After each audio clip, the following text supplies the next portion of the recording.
Rocktown in the building. I drive.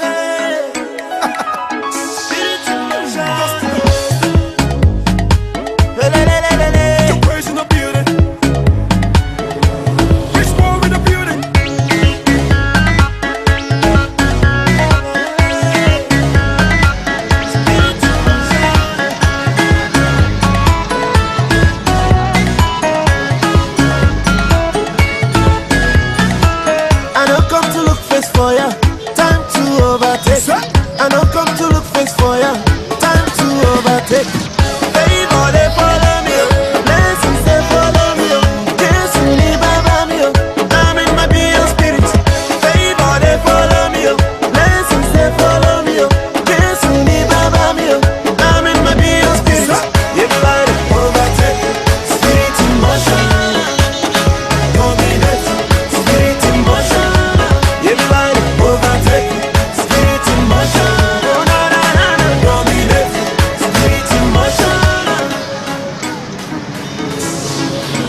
Back in the days, back in the days, they don't know me, yeah. The wait is over, it's my turn, yeah, yeah. If you know one go, leave the road, follow the way, hit the road.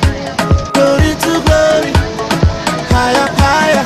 I'm moving on every day. I see your favor all the way. I follow you, come see it on the way. You don't make me overtake. Celebrate, I didn't jubilate. No need to hate.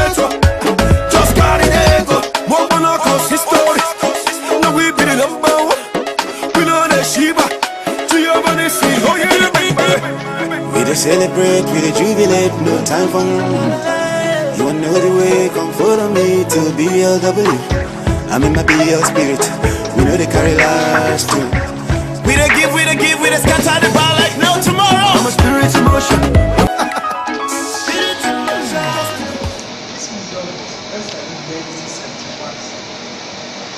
The song was established in 1871.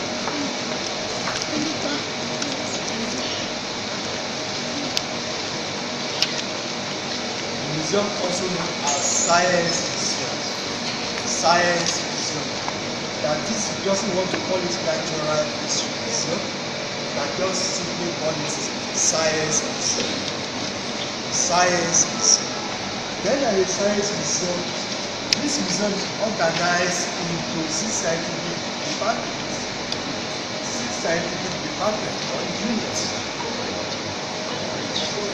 Namely, we have geology department. This is the study of minerals and rocks. We also have entomology department.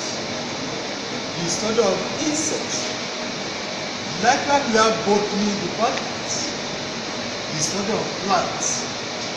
We also have zoology department, the study of animals. There is also archaeology and anthropology department. Archaeology, yes, anthropology. The study of artifacts. The artifacts are just simply use of ancient things, such as sculptures, bones, terracotta, beach, or pottery. All those things are called artifacts. Lastly, under the scientific section of the department, we have a paleontology section. Paleontology sections. So they study one host of the sea.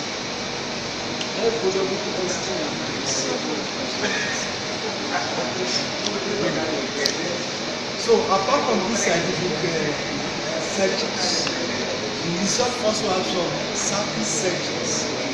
Surface section or technical section. Surface sections or technical sections. Under that, we have just 4 sectional sections. Namely, we have tertiary section. Tertiary.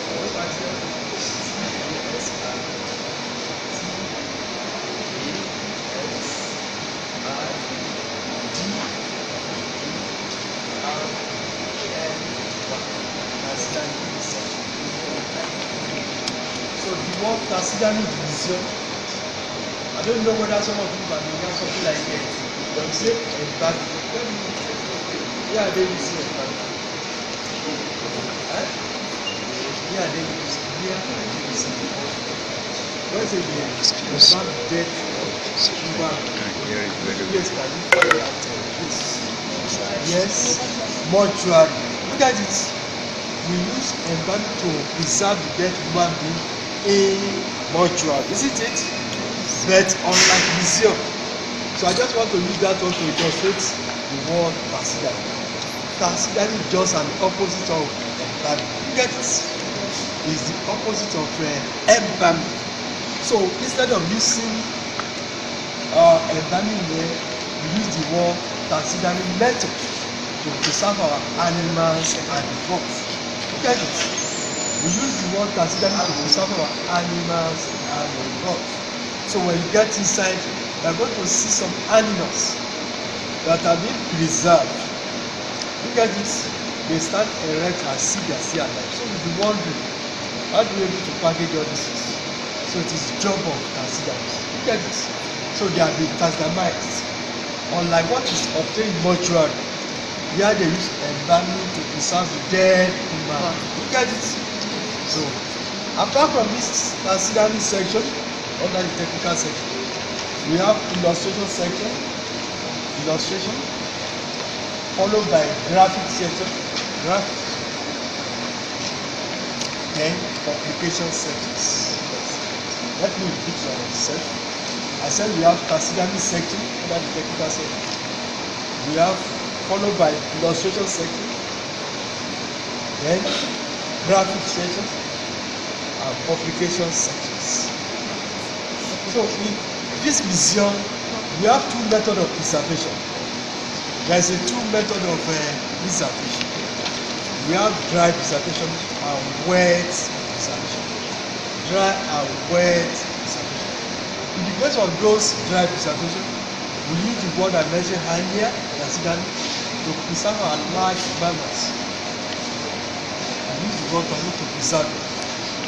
Whereas in the case of the wet preservation, we use different kind of chemicals. Different kind of chemicals to preserve our small mammals and the fish. Look at it, small mammals and the fish.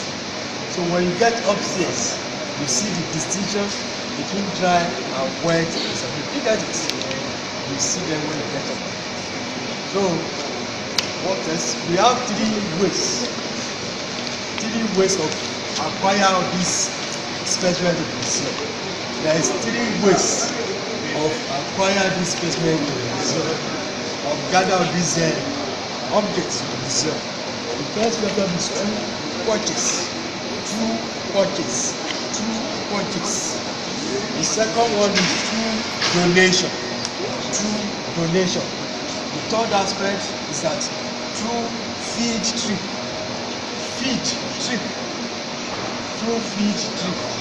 With the museum staff, we engage ourselves in field trip. We go to the bush to collect some of this specimen. So, look at this.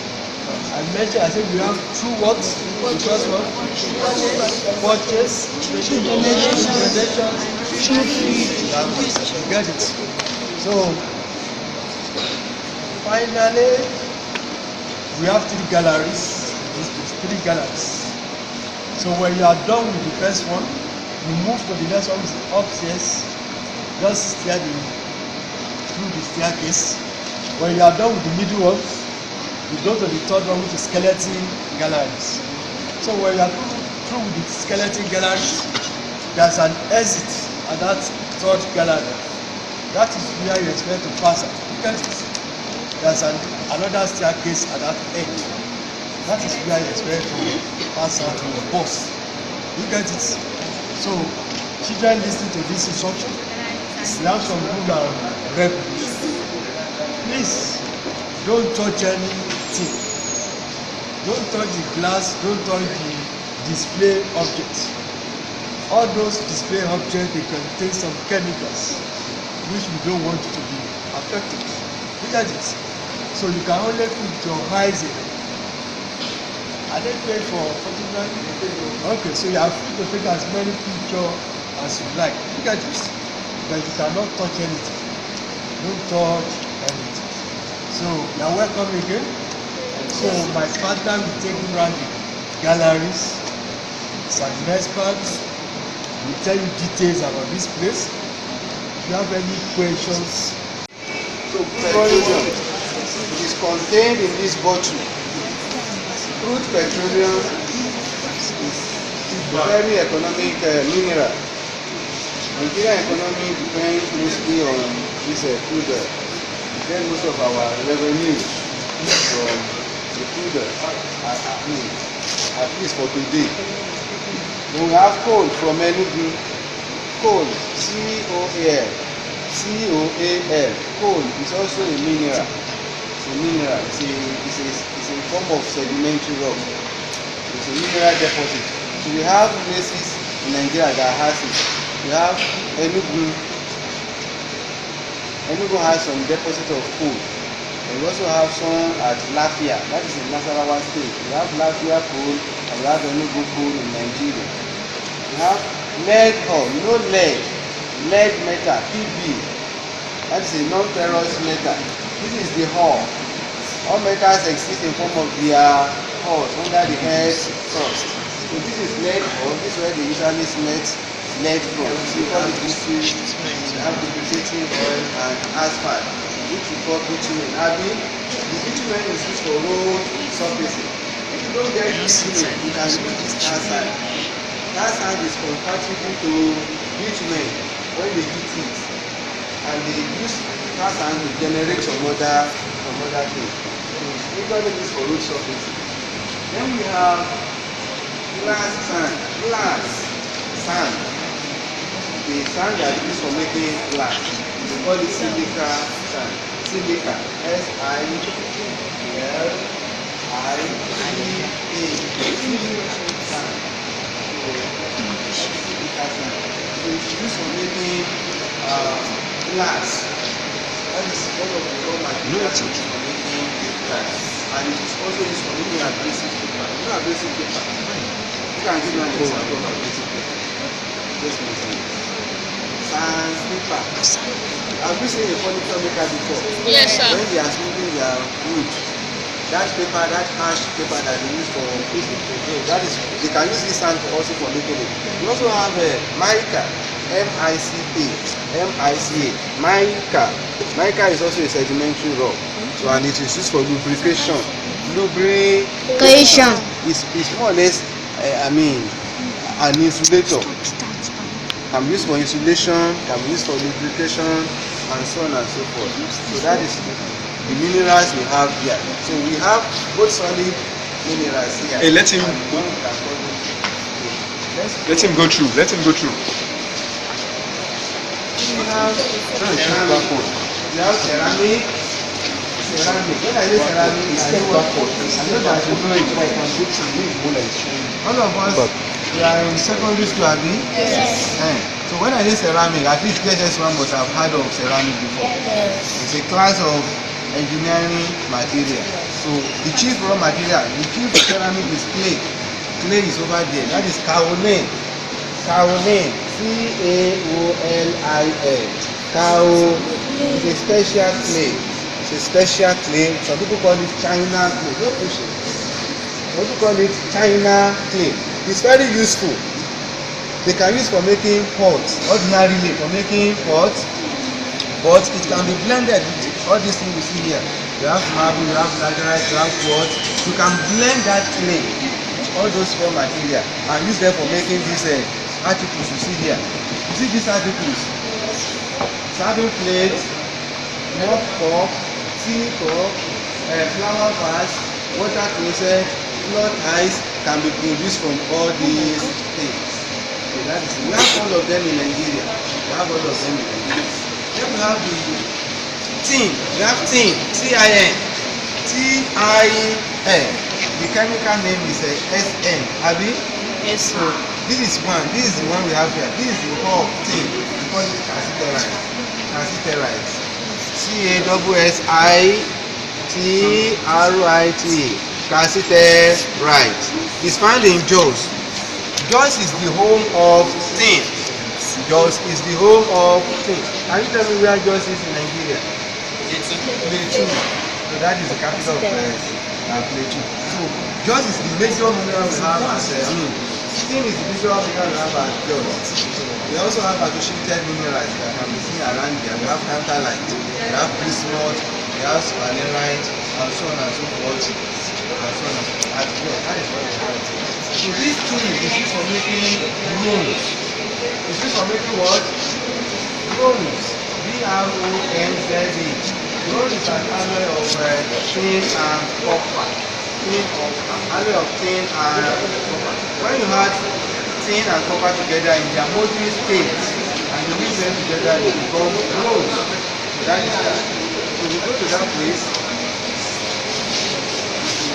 We have modules. Those things are modules. When I say modules, it's only SS people that can tell me what that is. Modules are slaves. Modules are slaves. There are 6 classes, but all of them are under phylum Mollusca. So these are the slaves. Some of them are aquatic, while some are terrestrial. Some live inside water. You know some snails live inside water? Yes.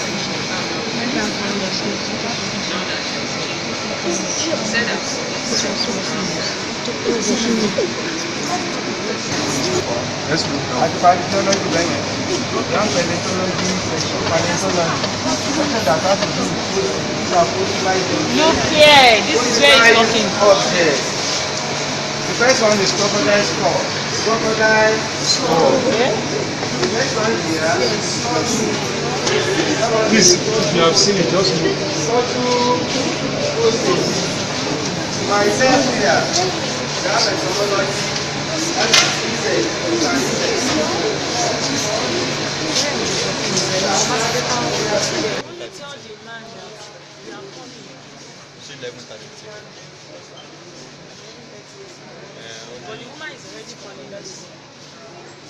tó fún wa náà la fẹ́ fọ́lọ́. Àló ti padà pè mí, ó ní ṣọ́ọ̀bù yẹn ò lè bọ́ sí.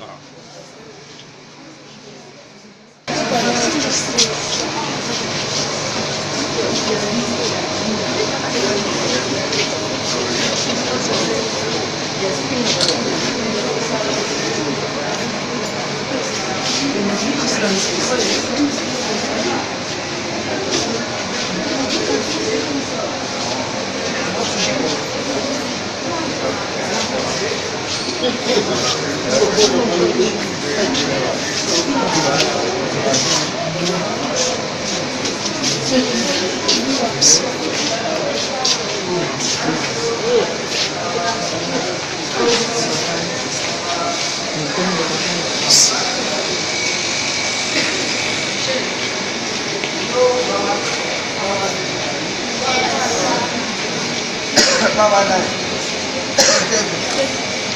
That power line start from here. So they transmitted the power line from Kandy. The power at Osogbo is transmitted from Kandy down. And this one is the Niger State. We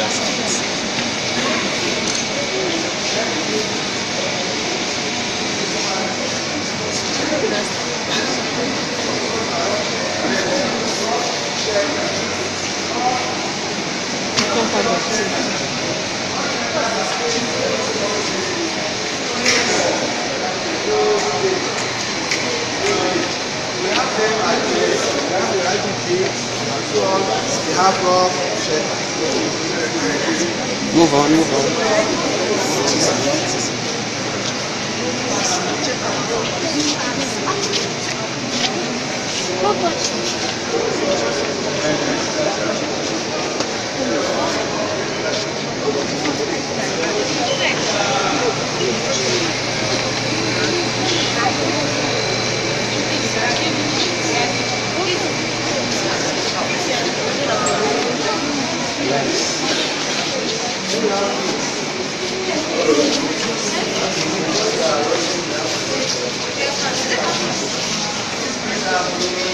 Some of them are owned by traditionalists, people that are worshiping deities. The people that are worshiping Osun, their own is also there. That is Obatala or Odukobi. That is what Olosho people, that is what they. You must have been seeing them maybe on television. So, Then there are some that you can put on too. You have shaggy, you have emu. Those are the indigenous food. Those animals are dead animals Just hand it. and they were preserved. Just go round. Go round. The animals were Circle.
Like lobster. Is it lobster now?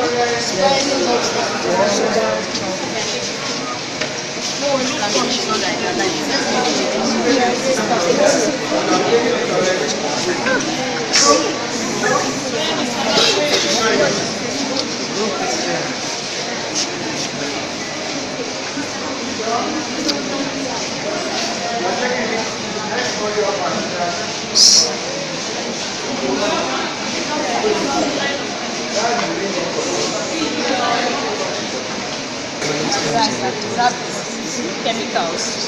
So let's make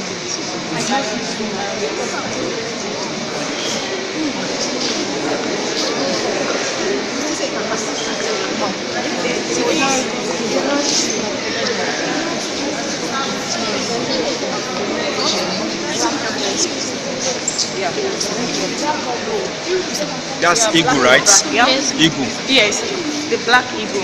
Okay.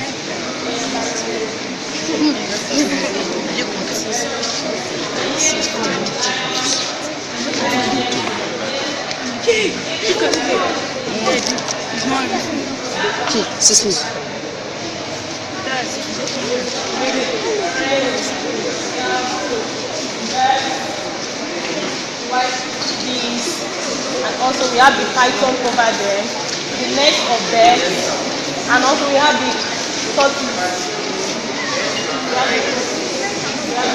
We have the bush buck, and this is India python, the largest. That is what I was saying that day. Python. Python tí mo pè ní ejòlá. Still not the largest snake. Do you see the head? Very big.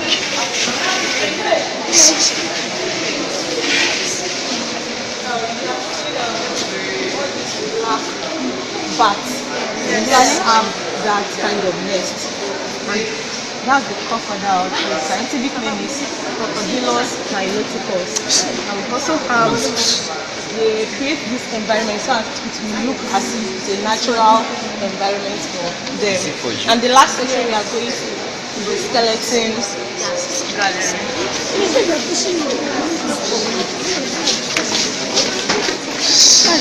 Wait, don't rush.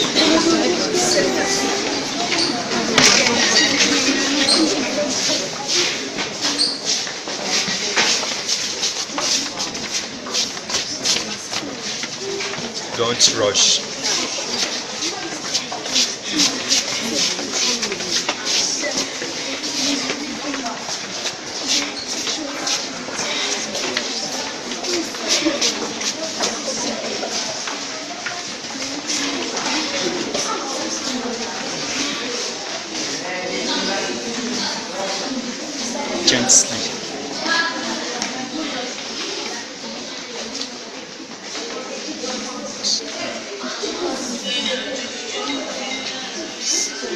not touch. Don't touch anything. You can move side by side.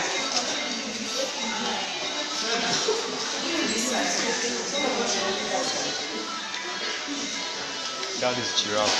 So this is the skeleton of the branch. We have things like there's the skeleton of the tortoise, of birds, and dwarf crocodile. So you won't be seated. Don't cover. And this is the skeleton of the kangaroo. We have the pangolin, and that is the skeleton of the yeah. What's the name? Antia. And also, this is the skeleton of the ostrich. That's the largest egg. As in 30 eggs in a crate of chicken. Equivalent is only one egg, and it's proteinous as well. And this is the skeleton of a bird. You can see it in this goggles. White skin. I'm not seeing what you're asking. I have the skeleton of a fish, Nile perch. They call it Platis myoscos. It's edible. And this is the skeleton of a camel, Dromedalos camelos.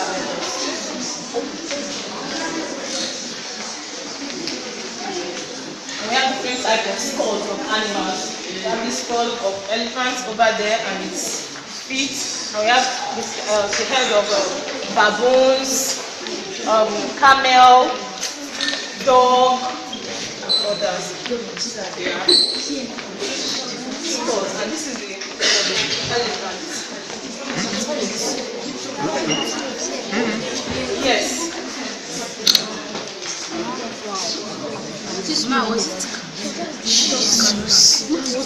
You see the leg,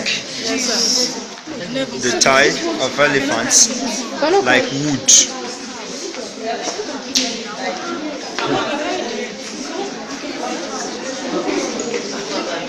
Don't forget to jot down your questions and you might want to ask.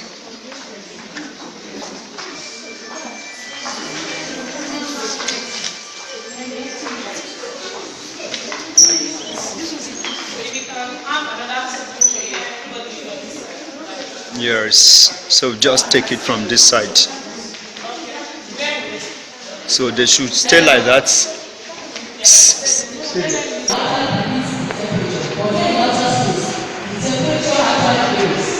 Depends on your location or where you are in that certain area.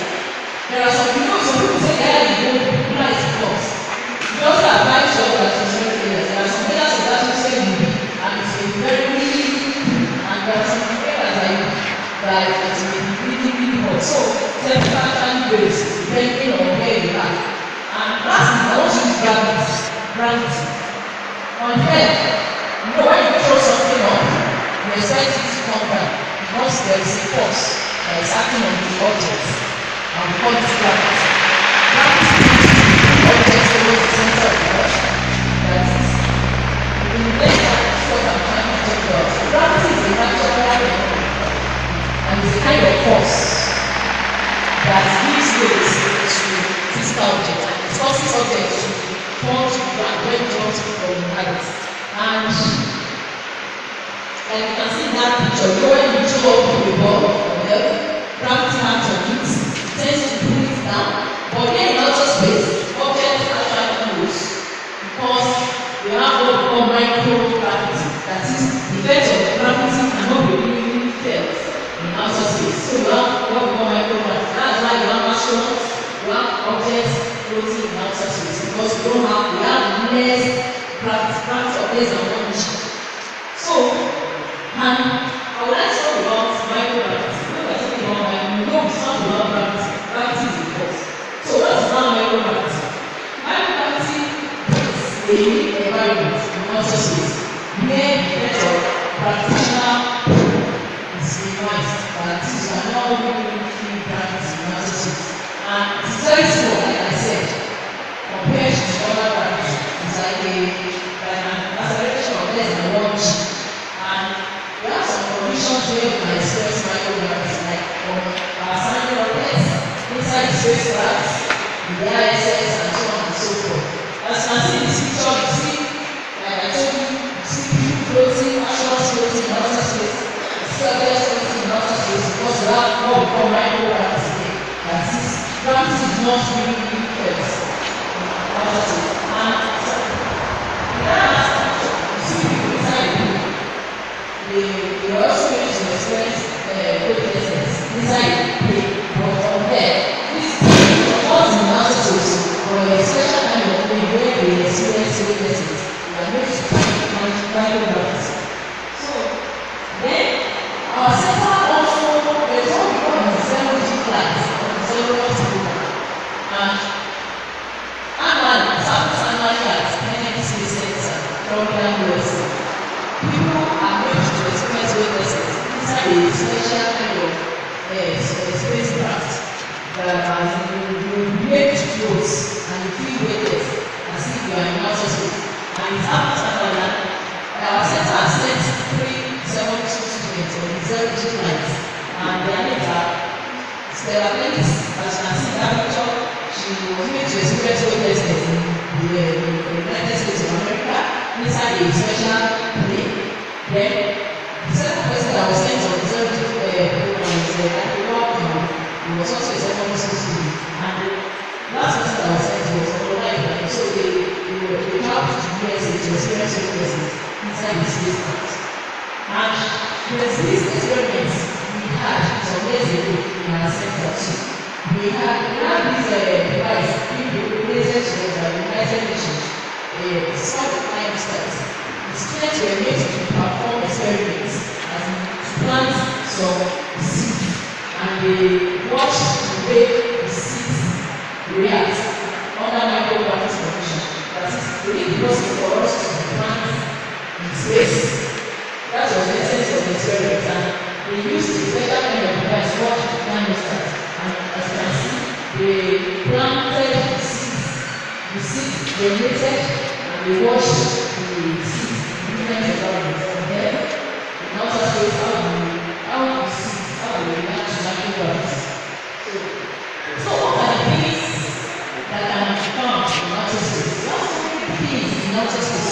Hey, what's natural translation? Yeah, I'm charging. When I use the teacher, man-made. So there are so many.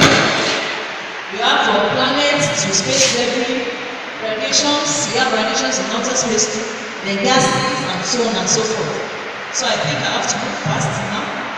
We also have meteors, comets, the ISS too. It's also in the outer space. We have galaxies, stars. I will talk more of that because of the presentation. So to help me with these things that can be found in outer space, let's just classify them based on two factors. I think it will be easier on their sizes, based on their sizes and their sources. So we will now classify those things in outer space. So based on their sources, we have two sources. We have the natural source and the artificial source. So we have natural things in outer space and we have man-made things in outer space. Some of the natural things or the natural objects that can be found in outer space are the universe, solar system, planets, asteroids, comets, meteoroids, Milky Way, satellites, and so on and so forth. And we also have some man-made things too in outer space. Some of them are the ISS. That video that I watched initially, it was a video about the astronauts in the International Space Station. So the ISS is also an object in outer space because it is a kind of laboratory and it was built by human beings. And it's like a kind of laboratory where they perform experiments when they travel to outer space, like a kind of house too, where they sleep when they are in outer space. So we also have satellites too in outer space. And we have space telescope being put there in outer space to view some faraway objects. And we have space debris too, of course. So based on the size, these are the natural things in outer space, starting from the biggest to the smallest. Starting from the universe. The universe is a wide open space that contains all other celestial bodies. Some about 40 million years ago, there was this big explosion that happened, and it is called a Big Bang. And in the course of the explosion, the scientists discovered that the universe came into being. The universe was set in motion. And their belief is that till now, the universe is still moving. But they don't really know whether the motion will stop or keep on going forever. But up till now, the universe is still moving. It's very vast, it's very big, and it contains all other objects in outer space. And next to that, we have the galaxy. The galaxy is also big, but the universe is the biggest of them all. And our own galaxy is called the Milky Way galaxy. And next to that, we have the stars. We have so many stars. The sun that you are looking at is one of the stars that we have, as you can see. Those stars that you look at in the skies at night, they are really, really big, but they appear small because they are too far away from us. They are far away from us. That's why they appear like two little stars.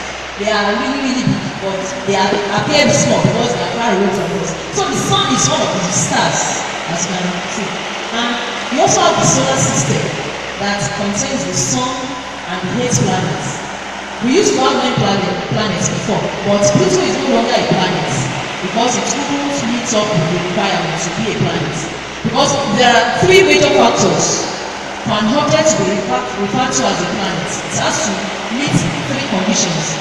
One of them is it has to orbit around the sun, then it has to have enough mass to attain hydrostatic equilibrium. That is, it has to be nearly round in shape. And the other factor is that it must have cleared the neighborhood around its orbit. But Pluto couldn't meet up with those requirements. So that's why Pluto is no longer a planet, but it is now a dwarf planet. And we have so many dwarf planets. We have Pluto, Eris, Sedna, we have 5 of them. And we also have asteroids, comets, meteorites, and so on and so forth in outer space.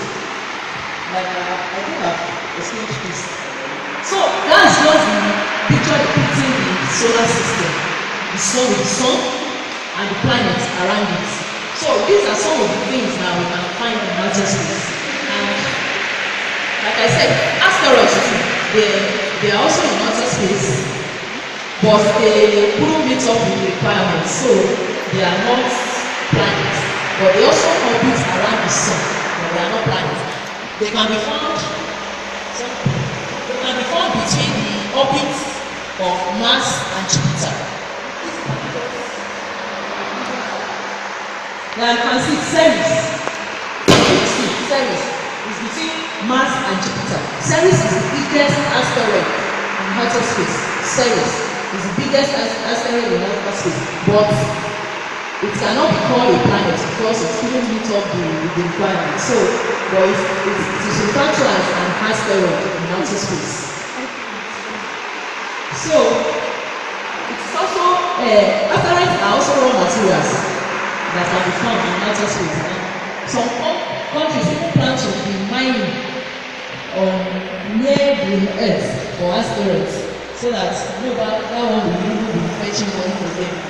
And like I said, the biggest asteroid is called Ceres. Then we also have the International Space Station, also in the outer space. And this International Space Station we are talking about was built by scientists, by astronauts in outer space. And it's a large spacecraft, like you watched that video that we showed you. It's a large spacecraft that orbits around the Earth. And it serves as a home for our scientists, our astronauts, when they travel to outer space. And it is also a unique science laboratory where they carry out researches when they travel to outer space.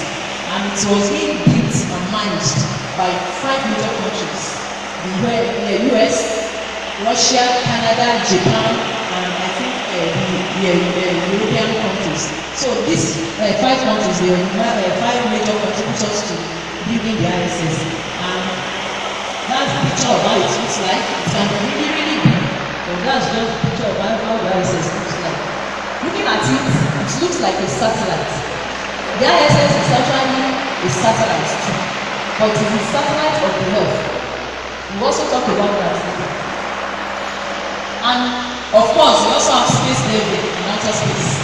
You know, when we say debris, like all those dirty materials that are not functional again, they are also in outer space, and you see all of them from everything from spent rocket stages. You know, when you launch a rocket into outer space, there are some stages that fall off. So some of those parts they constitute to what we refer to as space debris. Satellites, like I said, we have natural satellites, we have artificial satellites. I told you that the ISS is a satellite of the Earth. It's an artificial satellite of the Earth. A satellite is an object. Let me say a smaller object that moves around a bigger object. That is, when you have an object that is smaller and it moves around a bigger object, then we can refer to that object as a satellite. And there are two kinds of satellites, like I said, we have natural satellites and artificial satellites. Like the moon now is a natural satellite of the Earth. That is, the moon moves around the Earth. But the ISS is an artificial satellite of the Earth. And we have various types in this picture. We have artificial, we have natural. Then we have so many artificial satellites, from remote sensing satellites, communication satellites, navigation satellites, search and rescue satellites, scientific and military satellites. We have so many of them, even meteorological satellites for our weather too. We have so many of them. And these are some of the examples of natural satellites that we have, like all planets, all those 8 planets moving around the sun. They can be referred to as satellites, natural satellites. And we also have the moon as an artificial satellite. Actually, moon moves around the Earth. Like you can see the object now, and the picture now. That's the moon moving around the Earth. If you compare the two sizes, you see that the moon is actually smaller than the Earth, that it is moving around. So a satellite is usually like a smaller object moving around a bigger object. So we have so many man-made satellites in outer space. There are so many of them, so many by various countries. So many countries launched different satellites into outer space. And Nigeria has also launched 5 satellites so far. But the 6th one was also launched recently. But let me quickly talk about these 5 satellites that have been launched so far. The first satellite that was launched by Nigeria was Nigeria Sat-1, and that was in September 2003.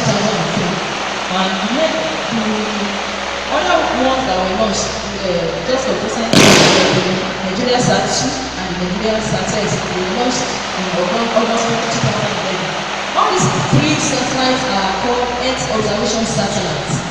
Why? We have 2 communication satellites being launched so far. We have Sat-1 and Sat-1R. That R stands for replacement, because the Nikon Sat-1 that was launched in 2007 developed faults and it had to be deorbited. So it was replaced in December 2011 by the 1R. So these are the 5 satellites that Nigeria has launched. So all talked about all this. How can we now view outer space from the Earth? Let's say you are on the Earth now and you want to see those objects that are in outer space. How do you do that? This can be made possible with the use of a telescope. A telescope is a device, like you can see in the picture, that is shaped like a long tube that you need to see faraway objects. And it is an optical instrument for making distant objects, that is something that are far away, to appear larger and brighter. And we have 2 types of telescopes. We have the refracting telescope and the reflecting telescope. The refracting telescope is a combination of lenses, while the reflecting telescope is a combination of lenses and mirrors. So we have 2 different types of telescopes. We have This one is called the Hubble Space Telescope. This one is actually put in outer space, and it is used to see back objects that are still far away. So that's the picture of the Hubble Space Telescope. It is like a kind of observatory, and it is the first major optical telescope that was placed in space. And it was deployed in 1990, and I think it marks the significant evolution of astronomy. Like I said, it was launched on April 24, 1990 for a space shuttle, and it was deployed the next day. And the first image was taken on the 20th of May. And I don't know the kind of bus that brought you here this morning, but you all know a coaster bus, that long bus. That is the actual size of a Hubble Space Telescope is like about 13.3 meters long, like the length of a coaster bus. That is how the actual size, the nominal and the actual Hubble Space Telescope. That's how big it is. Then it is also placed in low Earth orbit, and it takes like 95 minutes to complete one orbit, that is to move around the Earth. It takes about 95 minutes, and it moves at a speed of about 17,000 miles per hour, about 27,300 kilometers per hour. But one thing about the Hubble Space Telescope is that it does not travel to stars, does not travel to planets or galaxies, but it takes pictures of them as it moves around the Earth at about that speed I told you. So it is in one place, but it moves, it doesn't go maybe to the galaxies, to the stars, to the planets to take pictures, but as it moves around the Earth, then it takes pictures of those objects that we are talking about that are far away from the Earth. As you can see, we have different types of space telescopes in outer space. AstroH, AstroSat, and so on and so forth, by various countries. So we have so many of them. So I want to talk about this. How do you now get to outer space? Let's say you want to go to outer space. How do you get there? When you were coming, your boss brought you there. So if you want to go to outer space, how do you go there? You go by airplane, you go by car, you go by taxi. So we use a particular kind of vehicle for travel to outer space. So if you want to go to outer space, the vehicle that will take you there is called the rocket. So a rocket can be described as a vehicle that is used to launch objects and humans into space. And it is referred to as a self-propelled device because it carries its own fuel as well as oxygen to burn the fuel when going to outer space. So it is the only vehicle so far that can launch into outer space because it carries its own fuel. Then the oxygen that it will use for burning the fuel, it carries it also. So, like you can see that picture. That's the picture of when the rocket was launched. As you can see, it was moving up, and I don't know. Have you started physics? Physics. Do you have physics students here? Yes. Alright. You all know Newton's laws of motion, right? Like Newton's law of motion. You know, to every action, there is an equal and opposite reaction. That's what happens when the rocket moves. You know, as it is burning fuel, then you have the exhaust coming out in this direction towards gravity, while the rocket is being pushed up in the other direction. So, like, that's what we are trying to explain, that red arrow is trying to explain to you that you have the exhaust of the gases that are being pumped. You have the exhaust coming in this direction, while the rocket is being pushed forward in the other direction. So that's how the rocket actually works. It uses Newton's laws of motion, the three laws of motion. But majorly for its movements, for it to go out of the surface, it uses Newton's law of motion. Like I said, for a rocket to leave the Earth's surface, it has to overcome the influence of gravity. You know, when you are on the Earth, you'll be acting under gravity. So for a rocket to now escape from the Earth's surface, then it has to move at a very high speed. A speed that is even bigger than the escape velocity.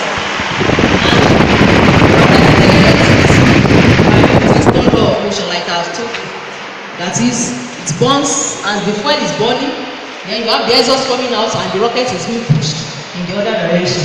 So the rocket sends out gas through the back and the rocket is being pushed forward. So we have so many pieces of the rocket, so many of them, but we don't talk about this one. The rocket is used for transportation and we use the rocket to launch human beings and objects into outer space. We also use as missiles. The missile is an object that you throw at your enemy during wars. So rockets are so many years ago, rockets were used as missiles to fight or to during wars to fight. Then we also have what we call standing rockets. These are rockets that are sent into the outer space to take measurements. Maybe like you want to know your atmospheric pressure, you want to know humidity and so on and so forth. You can also actually send those rockets into the layers of the atmosphere. Then you have thrusters too. These are small rockets that you send to change the direction of objects that are already in outer space. Maybe some of our satellites, you need to change their direction. You can just send small rockets and they are referred to as thrusters. And we are moving towards the end of the presentation. As I talk about space travelers, but the American space travelers are referred to as astronauts. Then, what is the spacesuit? During the exhibition, we will tell you more about the spacesuit, the astronaut and spacesuit. The spacesuit is a special kind of garment that the astronauts wear, especially when they are extravehicular activities in outer space. That is when they want to go out of the International Space Station. They have to wear a special kind of garments to keep them alive in the space. They want to as a spacesuit. And I think lastly, we want to talk about the space shuttle. As we are coming inside, we have a mock-up of the space shuttle entrance. That's how the space shuttle actually looks like. And it is a kind of transportation system. And it is officially referred to as SDS, Space Transportation System. And it is a spacecraft that is designed for human space flights.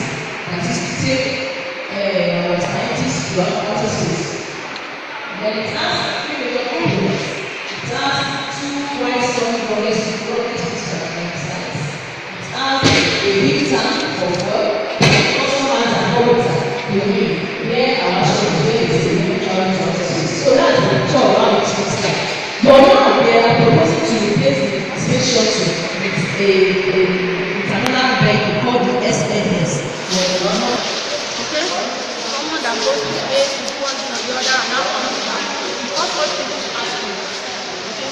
And because somebody can become an astronaut, you also have to undergo a lot of training. Training must be astronauts are also brilliant people. Okay? They are exceptional people. They are very, very good when it comes to academics. Apart from academic qualification, there are some other qualifications that are astronauts must have, like the physiological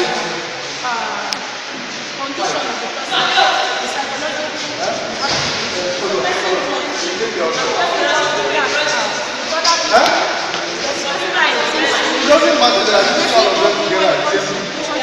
you know, for someone to be traveling to space, you're going to stay inside.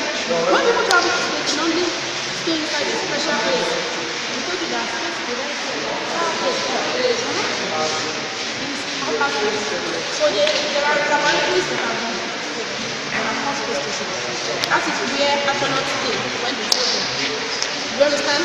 Like the one that was shown to you, that's the International Space Station, ISS. So people are there. So for somebody to be there about most of the time, they're always like five. They're always like they can be four, they can be three. So they must not fight there. The person must be friendly. Then they check their medical condition. The person holding will not, will the person still be able to will his body be able to cope with the space travel? Because when the rocket is going, you know, it's vibrating. Is the person heart? Will he be able to to take the ruggedness of the space travel. You understand? So his body will be checked because of qualified medically, psychologically, qualifications. Then the person, most of the time, astronauts are always people that excel in other areas of life, like skillful people. Most of the time, most of them are always military people, somebody that can fly an aeroplane. What is remote sensing? Remote sensing is the devices that get information from it without our hand touching it, without touching it. The example of remote sensing is our eye. You can see image, you can see things, but is your eye touching that thing? So the satellite is in outer space, getting information about it, but without touching it, and it's sending the information. Where are we getting the information? We have a ground station that every information in outer space is downloaded to their body, and you can put it in the form of maps. So when we get the image of satellite like a picture, we will know what has been happening before and predict what will happen again. Are you getting what I'm trying to say? We have search and rescue. If something got lost and we can't see, the satellite in the outer space will communicate anywhere it is and give the direction of where it is. It's with the help of satellite that we have instruments in the hospital. Are you getting me? That they can snap the bone of human being. When you go for scanning, maybe you have funny stomach or something is happening. Human being cannot see. There's a camera or a ray of something that will just capture it. They will see all your stomach and everything. There are some satellites that are being used, that even some mineral resources that we can't see. We give a direction that there is this kind of different mineral X-ray. Are you getting me? For example, now we are watching football match from America, US. What life? So the major liquid fuel that it uses is hydrogen and kerosene. While the solid fuel can be magnesium or aluminium. So it uses both solid fuels and liquid fuels. So I want to okay, you have a question. When a rocket is being launched, like is launched and there is always a launch pad. Yes. They don't just launch it anyway. There is always a launch pad where they launch it. Yes. Now when it's being launched from the launch pad and it's coming back, will it still land at the same spot? No, when it is coming back, then it will, like, let me use this word, like a parachute. It will be attached to it. So normally most of them will they will land on the ocean and they will be recovered back from there. Are you getting me? If you see, I don't know how this video. That is when a rocket is coming back. It will always fall inside water. Let me use that word. A big water body. But it will have parachutes that will make it float. It won't enter the water, but it will be floating and it will be recovered back by a ship. There is usually a big ship that will not come for it on the water. No, people may be there. So there will be a parachute that will make it float so that it won't sink inside the water, and a big ship will come for it to recover it. Is it possible that the space shuttle will not land on where they have designed it to land? But you know, I just explained something to you that the space shuttle, it will not go like this and come back like this. Yes. Some parts will have fallen off. Like I told you, these two will have fallen off. Then this one will burn up in the Earth's atmosphere, and this one will come back like normal aeroplane. That's what I told you. So you can't expect all this to land when it is coming back. Only this space shuttle. Is it possible to land inside water bodies? This one? Yes. No, it will land at the airport. That's why they designed it to be normal aeroplane. But if it is rockets, you know, we have two things here now. We have space shuttle, then we have the rockets. Rocket will land on the water. There are some rockets that, like she told you, there are some rockets, I think if I am permitted to use manned rockets and unmanned rockets. That is, manned means there are people inside. And there are some that maybe they just want to launch the satellites, or they want to take some object to outer space, maybe good for our astronauts. They can just launch unmanned rockets to take the satellites, to deploy the satellite in outer space. So those ones, they will just go. But there are some that are manned, that is, as pilots as in pilots. And those ones are the ones that they recover back. So like this one, it will land at the airport like normal plane. But if it is rockets, real rockets, this is a space shuttle now.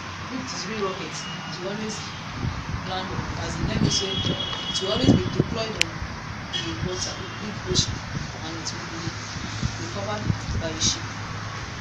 Mind you, the parachute must be attached for it to float so that it won't sink inside the water. So can we move to the other group, please? Even as you know that our art is everything, you know. Yeah. It lands like an aeroplane, and some of them lands on the sea because there is a parachute attached to it and there is a GPS attached to it. The GPS is to be able to locate that very place where it should land. So it lands there and you are released from it.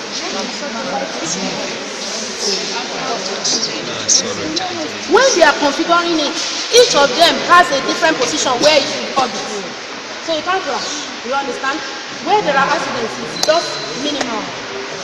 But it's at different layers. When Nigeria was to make its own, that's why some of you can become space lawyers. Space lawyers, there are things that they have to write and agree with before they can launch a satellite. The heart at which your satellite must be. And all satellites have Earth control station on Earth, where they are being controlled from the Earth. Do you understand? Yeah. Please go to that side. Let them show you.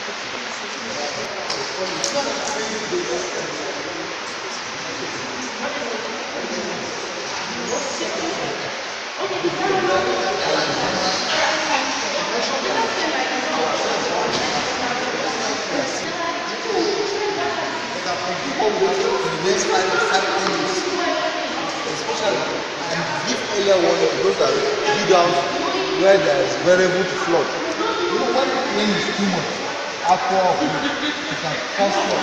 And when it causes flood, there are many people that they don't know. They don't go and dig out where there is so cold to flood. You get it.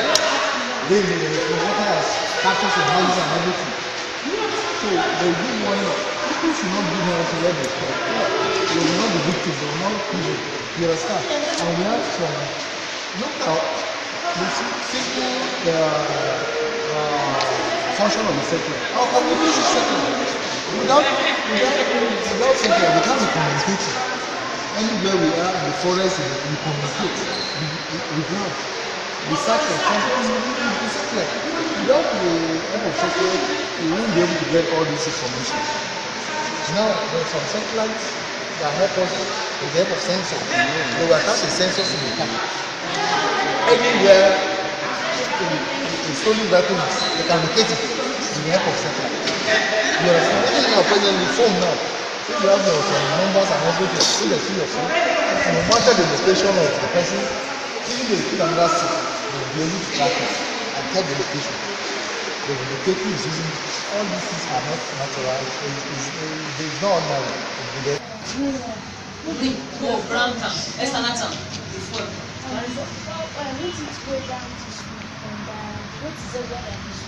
No, it doesn't mean. No, once they escape from the head, go, wait. There's no, I don't really know how to say it now. As in, you don't really have effects. You know, it's like you are, everybody is floating. So you won't really feel that weight. You'll be weightless. Let me use that word. So they'll be weightless. So they won't really. Any other question, please? So that we move to the next group fast. Any other question? So shall we? Your question? Okay. So I think we should have the next group.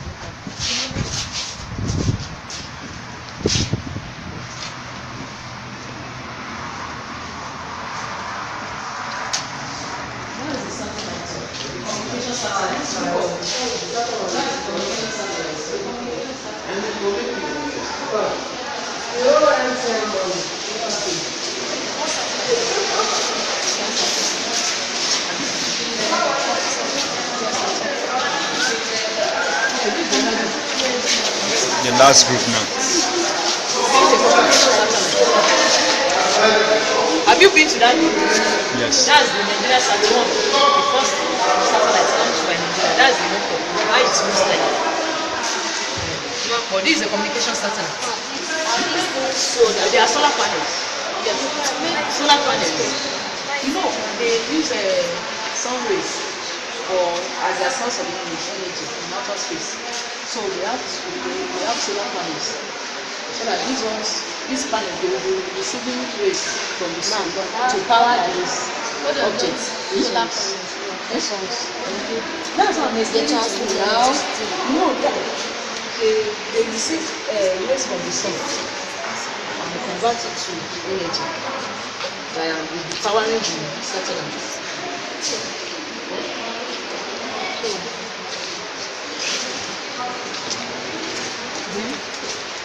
This is the globe. This is the end. So we are going on.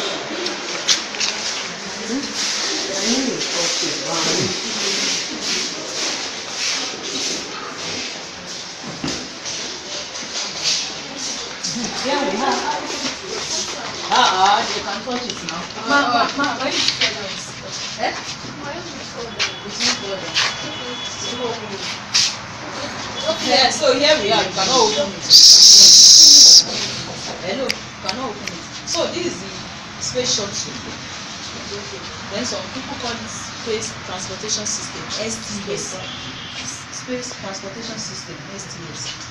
Or it is called a space shuttle. Simply put, a space shuttle.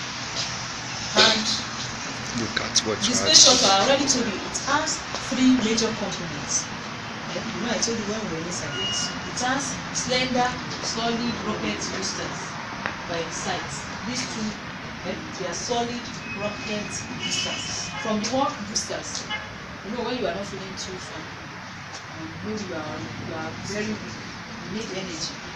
You need to boost your energy. You know, you can take glucose boost. Why do you take glucose boost? To boost your energy, so that you can move around, so that you can go to school and attend your classes. So these boosters, their major work is to help together with the engine of the space shuttle. You know, the space shuttle has its own engine too. So they help together with the engine of the space shuttle to blast off from the Earth's surface.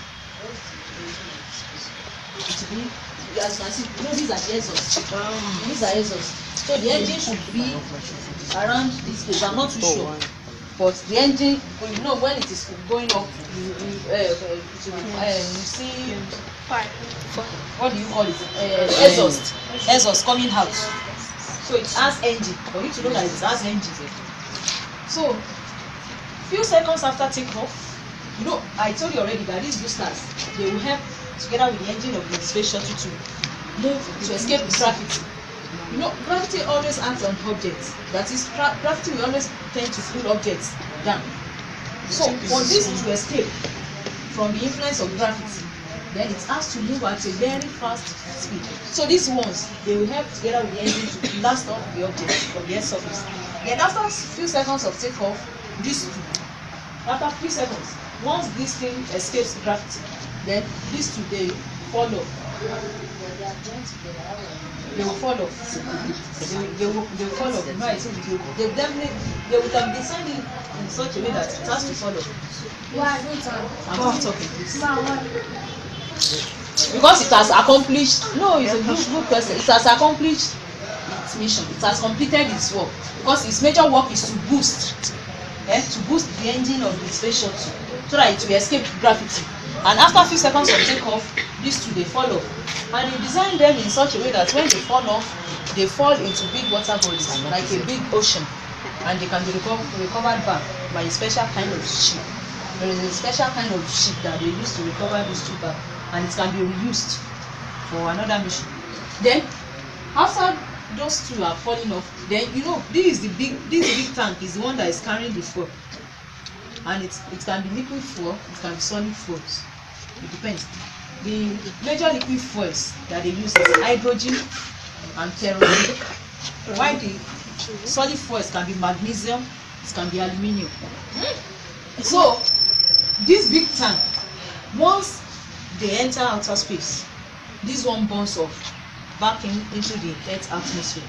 This big tank, and this one, you know, this is the one that is carrying our astronauts. It's called the orbiter.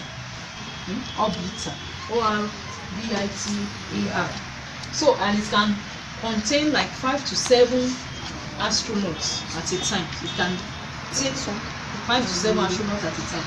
And this one, when it is coming back, it travels like a normal aeroplane. This one, like normal aeroplane, when it is coming back and it lands, you know it has wings, so it's like normal aeroplane and it lands. No, it's like normal aeroplane now. It's like normal aeroplane. It will land at the airport, like normal aeroplane. You know it has wings. This is just a mock-up of what it looks like. A real one can be very big, like normal aeroplane. It can be big. So it's, and this one comes down like normal aeroplane. I said this well. Yes. No, you know this one also has its engines too.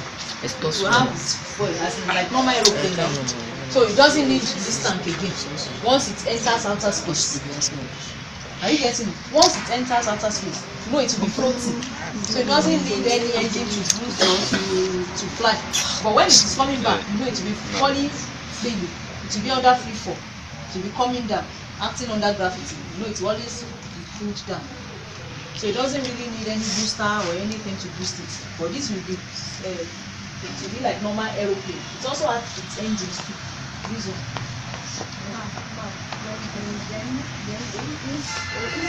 This one has its own engine.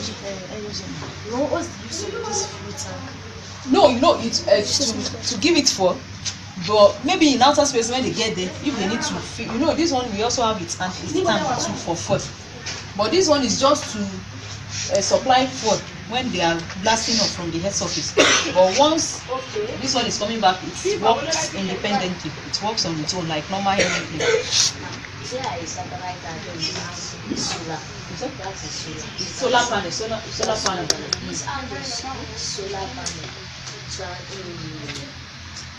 Make solely into electric moment. That's another. It's not part of what we are discussing. But what all I know is that maybe. Okay, so okay.